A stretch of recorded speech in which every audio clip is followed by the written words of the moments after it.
morning everyone, and this is my educational video for Korean subject. So my topic is Korean numbers Sino in native. So in pure Korean, in English we count 1, 2, 3, 4, 5, 6, 7, 8, 9, and 10. So in Korean, the number 1 is Hana. So 1 in English and Korean, Hana. Number 2 is Tol. Number 3 is Set. Number 4 is Net. Number 5 is Tashut. And number 6, Yushut. Number 7 is Ilgup. And number 8, Yudol. So number 9, Ahop. And number 10, Yol. So in Korean, the 20 is Shumol. So 30, Shurom. 40, Mayon. 50, Swin. 60, Yison. 70 is Ilyon. 80, Yudium. And number 90, Ayon.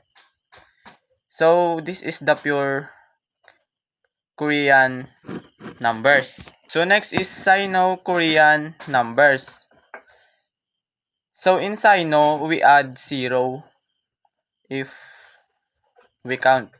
So 0, 1, 2, 3, 4, 5, 6, 7, 8, 9, 10.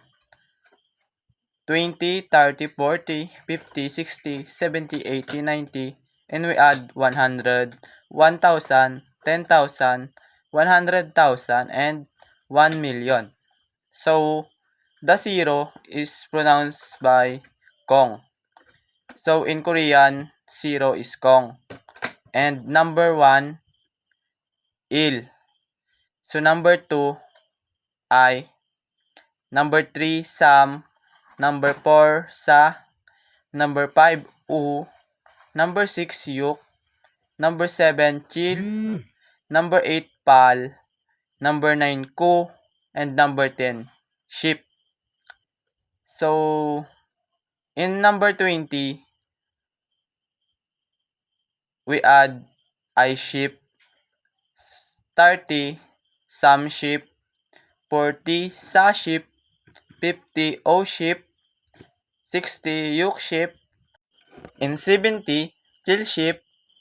Number 80, Pal ship. And number 90, Ku ship. So in 100, pronunciation is Bek. In 1K, Chiyon.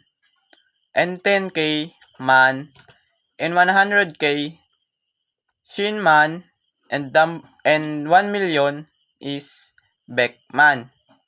So this is the native and Sino pronunciation in Korean language. Thank you very much.